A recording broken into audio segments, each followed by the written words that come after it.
Good morning, everyone. I am Diane S. Lambio and I am going to report the history of Philippine educational system. At the end of my presentation, everyone is expected to trace the history of the Philippine educational system and identify the educational influences that we still use in the current educational system. Alright, so let's start. So the history of the Philippine educational system. Before the Philippines attained complete independence in 1946, the country's education system was patterned on the systems of Spain and the United States. So these are the countries which colonized our country for more than 300 years. However, after independence, the country's educational system has constantly undergone reform. Okay, so let us trace first the educational system during the pre-colonial period. During the pre-colonial period, the educational system were classified as informal, unstructured, and decentralized. The aims of education in this period were for survival and conformity, and for enculturation. Fathers taught their son how to look for food and other means of livelihood, while mothers taught their daughters to do household chores. This education basically prepared their children to become good parents. Children were provided more vocational training and lesser academics. Demonstration method, or the tell me and show me, observation and imitation, and indoctrination were the teaching methods in this period. So basically, class, the students just copy or imitate what their tribal leaders or teachers portray and demonstrated to them. The Babaylan or the Catalunans were the teachers in this period. These shamans specialized in communicating, appeasing, or harnessing the spirits of the dead and the spirits of nature. Baybayin is a pre-Spanish Philippine writing system. The term baybay literally means to spell in Tagalog, and some have attributed it in the name Alibata, but this name is incorrect. These are the great contributions and evidences that pre-colonial period really occurs. First is the ceramic industry as early as 4000 BC. Pottery were used to hold remains of the deceased, were decorated with anthropomorphic designs 3,500 years ago by the native Filipinos. Next is the preserved mummies in central Cordillera Mountains. In northern Luzon, mummification is prevalent in Cordillera, specifically in Benguet, Ifugao, and Mountain Province. The most well-known example are the far mummies in Cabayan, Benguet. We also have the petroglyph or line drawings in Angono. The Angono petroglyphs are petroglyphs carved into a rock wall in Angono, Rizal. It consists of 127 human and animal figures engraved on the rock wall. It is also known as the oldest work of art in the Philippines. And finally, we have the rice terraces in Ifugao. Banawe rice terraces are terraces that were carved into the mountains of Banawe, Ifugao by ancestors of indigenous people.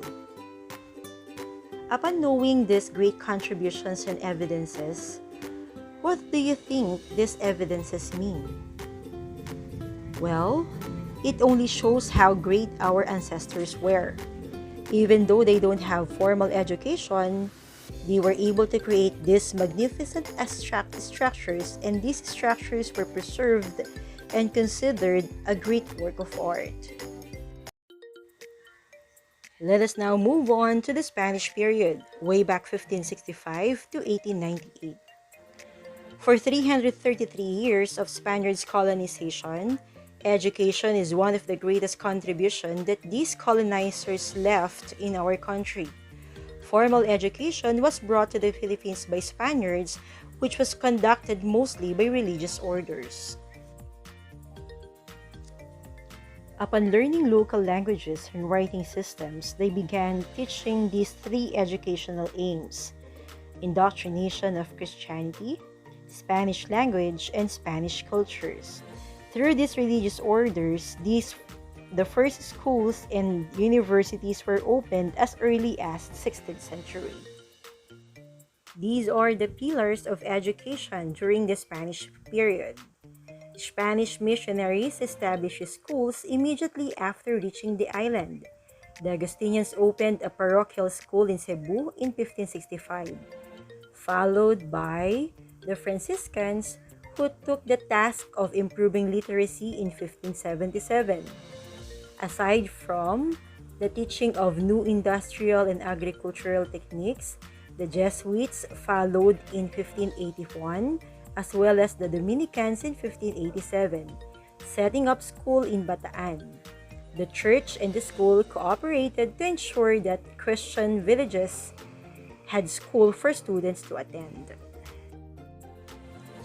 Methods of teaching during this period were dictation, memorization, other techniques such as moro-moro, sinaculo, and other theatrical performances.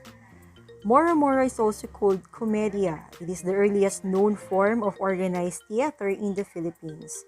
It was created by Spanish priests in 1637.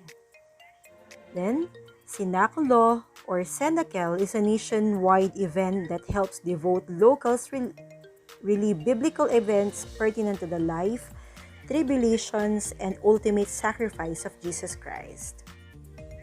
Since they would like to promote their language, the media of teaching in this period were Latin and Spanish.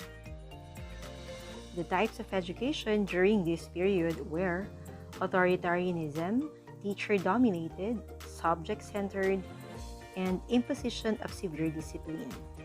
Primary education was made free, and the teaching of Spanish was compulsory. Education during this period was inadequate, suppressed, and controlled. The outstanding contribution of the Spanish to the Philippine education were the following. Schools for boys and girls were opened.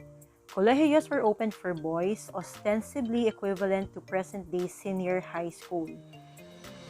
Universidad de San Ignacio, founded by Jesuits in Manila, was the first colegio eventually incorporated into University of Santo Tomas, College of Medicine and Pharmacology.